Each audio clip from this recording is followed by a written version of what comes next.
መንግስት የቀይ ባህርን አጀንዳ ያነሳበት መንገድ ስድስት ድስት ጥዶ አንዱን የማሳረር ሂደት ነው። ዶክተር ደሳለኝ ጫነ በፓርላማ ውጊያ ከተነሳ ውጤቱ ግልጽ ነው። ጠቅላይ ሚኒስትር አብይ አህመድ ከቀይ ባህርና ከኤርትራ ጋር በተያያዘ በሰጡት ማብራሪያ ውጊያው ከተነሳ ውጤቱ ግልጽ ነው፣ ያለን አስተማማኝ አቅም ነው፣ ማንም አያቆመንም ስሉ አስጠነቀቁ። ኢትዮጵያ በቀይ ባህር በር የማግኘቷ ጉዳይ አይቀሬ በመሆኑ ዓለም አቀፉ ማህበረሰብ እንዲያሸማግልና መፍትሄ እንዲያመጣ ጠይቀዋል። ጠቅላይ ሚኒስትር አብይ በህዝብ ተወካዮች ምክር ቤት የቀይ ባህር ጉዳይን በተመለከተ ሰፊ ጊዜ ሰጥቶ በአጽንኦት ተናግሯል። የምክር ቤቱ አባላት ጥያቄዎቻቸውን ለጠቅላይ ሚኒስትሩ ባቀረቡበት ጊዜም ከቀይ ባህርና በሻዕቢያ ምክንያት ተፈጥሯል ያሏቸውን የጸጥታ ስጋቶች የተመለከቱ ጉዳዮችን አንስተዋል። አብይ ለእነዚህ ጥያቄዎች ምላሽ በሰጡበት የማብራሪያቸው ክፍል የጀመሩት ሁሉም ሀገር የራሱ ብሔራዊ ጥቅምና ብሔራዊ ስጋት እንዳለው በመግለጽ ነው። እነዚህ ሁለት ጉዳዮች የሚበይኑት አገራቱ ባላቸው መረጃና እውቀት ልክ እንደሆነ ያነሱት ጠቅላይ ሚኒስትሩ አገራት ይህንን መሰረት አድርጎ ዛሬ ብሔራዊ ጥቅም ወይስ ስጋት ያሉትን ጉዳዮች ሊያሰፉ ወይም ሊያጠቡ እንደሚችሉ ጠቅሰዋል።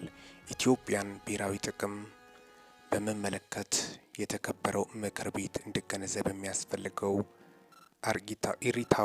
ኢፍትሐዊ የበደል የመጨረሻው በደል የተፈጸመበት አገር ነው ኢትዮጵያ። ቢያንስ ይህንን መናገር አትከልክሉም ብለዋል።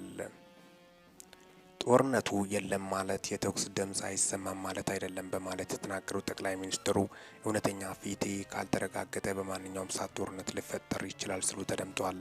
ኢፍትሐዊና ኢፍትሐዊ ውሳኔ ባለበት ሁኔታ የተሟላ ሰላም ሊፈጠር እንደማይችልም ገልጸዋል። አብይ መንግስታቸው ቀይ ባህር ጉዳይ ህጋዊ፣ ታሪካዊ፣ መልክዓ ምድራዊና ኢኮኖሚያዊ ነው ብለው እንደሚያምን አስገንዝበዋል። ኢትዮጵያ ቀይ ባህርን ያጣችበት መንገድ ህጋዊነት ላይ ጥያቄ ያነሱት አብይ ውሳኔው በካቢኔ ምክር ቤት ወይም የኢትዮጵያ ህዝብ በህዝብ ውሳኔ ያስተላለፈው እንዳልሆነ ተናግረዋል። ማጣትን ወይም ቀይ ባህርን የሚያክል ነገር ያጣንበት መንገድ ህጋዊነት ችግር እንዳለበት ማሳያው ተቋሞች አልገቡበትም፣ ካቢኔው አያውቀውም፣ እንዴት እንዳጣነው የሚያስረዳ አንድ ገጽ ወረቀት ማግኘት አልቻለም ስሉ ለኢትዮጵያ የባህር በር የማግኘት ነገር የህልውና ጉዳይ በመሆኑ በቀላሉ እንደማይታይ ገልጸዋል። አብይ ወደ ስልጣን መጥቶ ከኤርትራ ጋር እርቅ በተፈጸመበት ወቅትም ይህንን ጉዳይ ሲያነሱ እንደነበር ለምክር ቤቱ አስታውሰዋል። በወቅቱ ከኤርትራ መንግስት ጋር በነበረ ስምምነት አማካኝነት ወደ አሰብ የሚሄደው መንገድ እንደተደረገ፣ ነገር ግን ጉዳዩ በታሰበው ልክ አለመሳካቱን አንስተዋል። መንገዱ ከተጠገነን በኋላ ችግር አለብን፣ ወደቡ ተዳክሟል አሉን። አሁን አንዳንዶች ጸብ በአንድ ሌሊት የሚመስለው አለ። እንደዛ አይደለም። ታሪኩ ስለምናገረው ስለ በወቅቱ የተፈጠረውን ጠቅሰዋል። ወደቡ ችግር አለበት ስሉ የጋራ ወዳጅ የሆነ ሀገር ለምነን ጄኔሬተርና ክሬን በእርዳታ ወደ ኤርትራ እንዲመጣ አድርገን አሰብ ወደብ ሲደርስ የኤርትራ መንግስት አልፈልግም ብሎ መለሰ። ይህ ነገር ለካ ተስፋም የለውም የሚለው ያኔ ነው የገባን ስሉ ከዚህ ቀደም በይፋ ያልተነገረ እውነት ይፋ አድርጓል።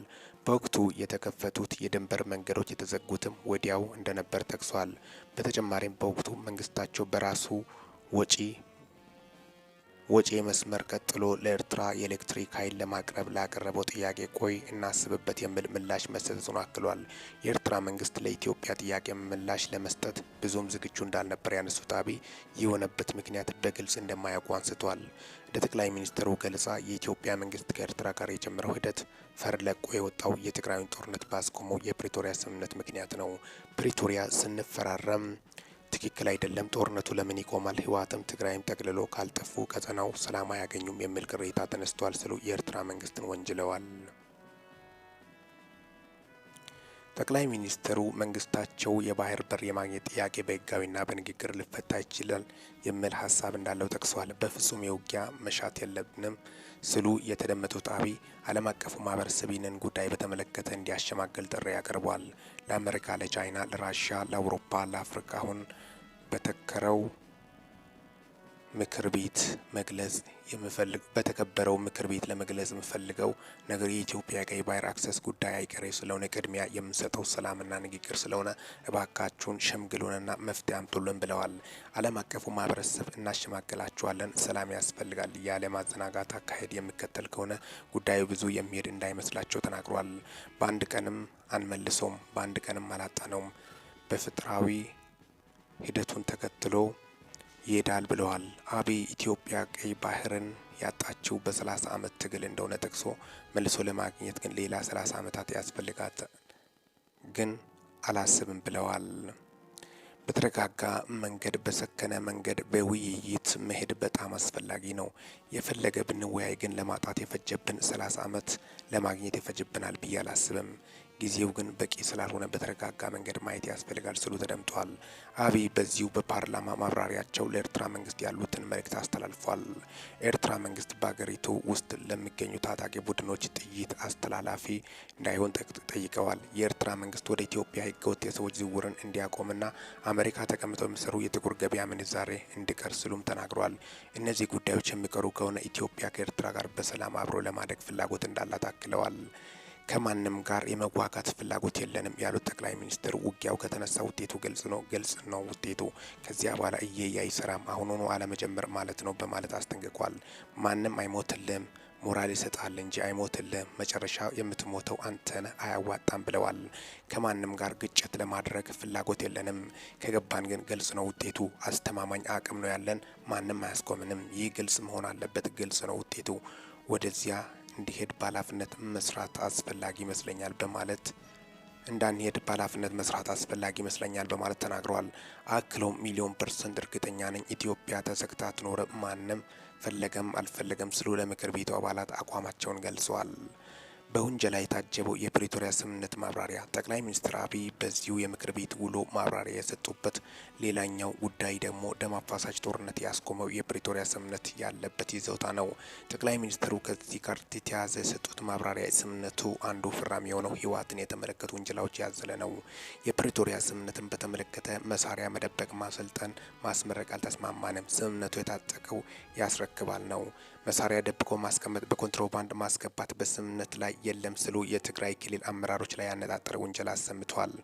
ማንኛውም ከውጭ ሀገራት ጋር የሚደረግ ግንኙነት መካሄድ ያለበት በፌዴራል መንግስት በኩል መሆኑን ያነሱት አብይ እነሱ ከውጭ ሀገር መንግስት ጋር ምንም እያደረጉ ነው ሲሉ ውንጀላ አዘል ጥያቄ ለምክር ቤቱ አቅርበዋል። በትግራይ ክልል ያሉ ተፈናቃዮች ራያ ላይ እንደመለስ ነው፣ ጸለምት ላይ እንደመለስ ነው፣ ወልቃይት ላይ መመለስ አለበት። ይህ መንግስት ነው አቋም ነው ሲሉም ተናግሯል። በአማራና በትግራይ ሌሎች ይገባኛል ጥያቄ ያለባቸውን አካባቢዎች በተመለከተ ራሱ ህገ መንግስቱ ምላሽ አለው። በክልሎች መካከል ድንበር የለም፣ ወሰን ብቻ ነው ያለው።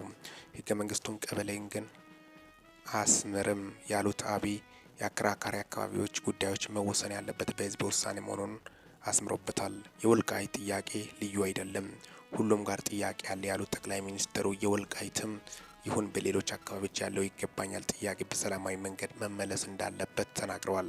ወልቃይት ከ25ና 30 ዓመት ጎንደር ከነበረበት ወደ ትግራይ ተክለዋል። ውጊያው ሲፈጠር ወደዚህ ተመልሷል ያሉት አብይ ጥያቄው በህዝብ ውሳኔ ካልተመለሰ አንደኛው ደግሞ ጉልበት ሲያገኝ ይወስደዋል ብለዋል። እስካሁን ለወልቃይት ፌዴራል መንግስቱ እየመደበ አይደለም ያሉት ጠቅላይ ሚኒስትሩ ይህ የሆነው ችግር ስላልተፈታ እንደሆነ በመጥቀስ በጀት አለመመደቡ ትክክል አይደለም ብለዋል። መንግስት ምርጫ ለማካሄድ አቅም አለው። ከወራት በኋላ እንደሚካሄድ ከወዲሁ በሀገሪቱ የተለያዩ አካባቢዎች ያሉ የጸጥታ ችግሮች የፈጠሩ ስጋት ያጣለበት የሰባተኛው አጠቃላይ ምርጫ ጉዳይም በጠቅላይ ሚኒስትሩ ማብራሪያ ላይ ተዳሰዋል። ጠቅላይ ሚኒስትሩ መንግስት አጠቃላይ ምርጫውን ለማከናወን መንግስት አቅም አለው ሲሉ ስለ ደህንነት ስጋቱ ማረጋገጫ ሰጥቷል። እየተዋጋነ ምርጫ አካሂደናል ያሉት አብይ ምርጫው በተያዘለት የጊዜ ሰሌዳ እንደሚከናወን አስረግጦ ተናግሯል። እንድታሸንፉ እንድቀናችሁ ምኞቴ ነው ሲሉም ተፎካካሪ ፓርቲዎች መልእክት አስተላልፈዋል። ጠቅልሎ የመውሰድ ፍላጎት እኛ ጋር የለም፣ ሁሉም ነገር በመደመር ነው የሚሆነው ሲሉም ተደምጠዋል። ከጸጥታና ደህንነት ጥያቄዎች ጋር በተያያዘ መንግስታቸው ችግር አለብኝ ከሚለው የትኛውም ኃይል ጋር እንደሚወያይ ጠቅላይ ሚኒስትሩ ጠቅሷል።